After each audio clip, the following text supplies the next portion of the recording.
Hey guys, I am here on Colombia 6726 in Suquamish, and just a FYI, this is actually a fairly busy street.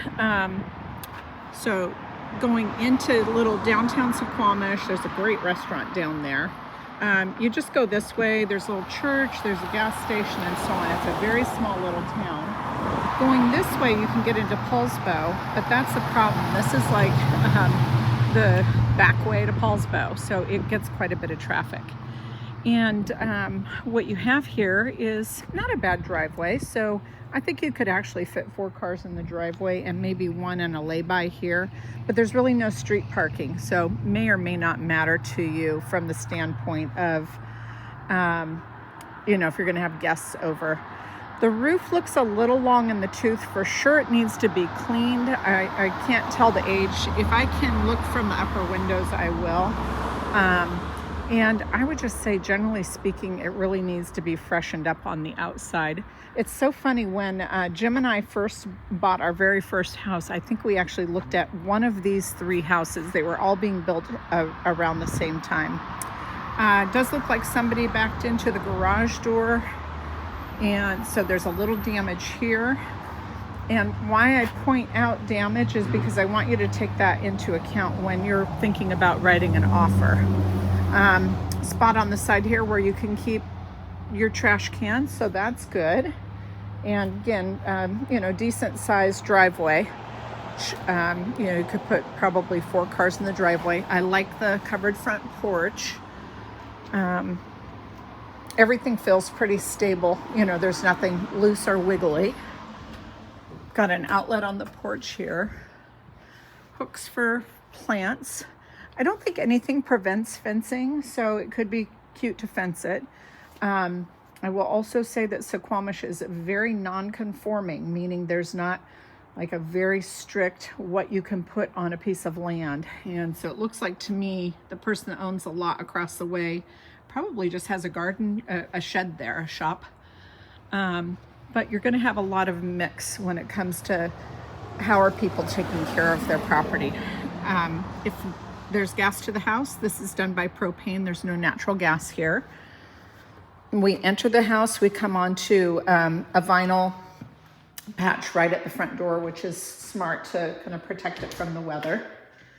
And let's see, that's burnt out light bulbs. It's a very dark day outside, so it feels a little dark in here, but I suspect it's probably a little lighter on a normal day. This is bamboo flooring, and it doesn't look terrible, but it almost looks like a honeydew, like a homeowner installed it. So it's maybe not installed as professional as I would like to see it.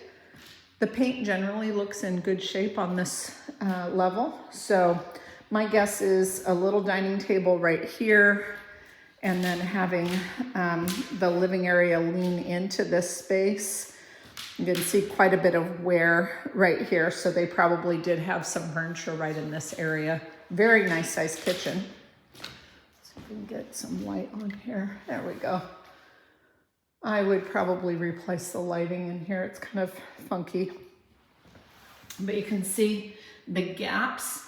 So it tells me that they didn't push, they didn't have long enough pieces on the flooring. So in my opinion, I'd probably consider replacing this bamboo flooring. Countertops are laminate. They look like they're in good shape. The cupboards are, I think this is maple. Newer dishwasher, GE, matching range, microwave. Refrigerator is Whirlpool, but lots of workspace. I like that a lot. And my guess then is the only thing that's gas is the fireplace. The backyard is pretty rough. It needs some love. So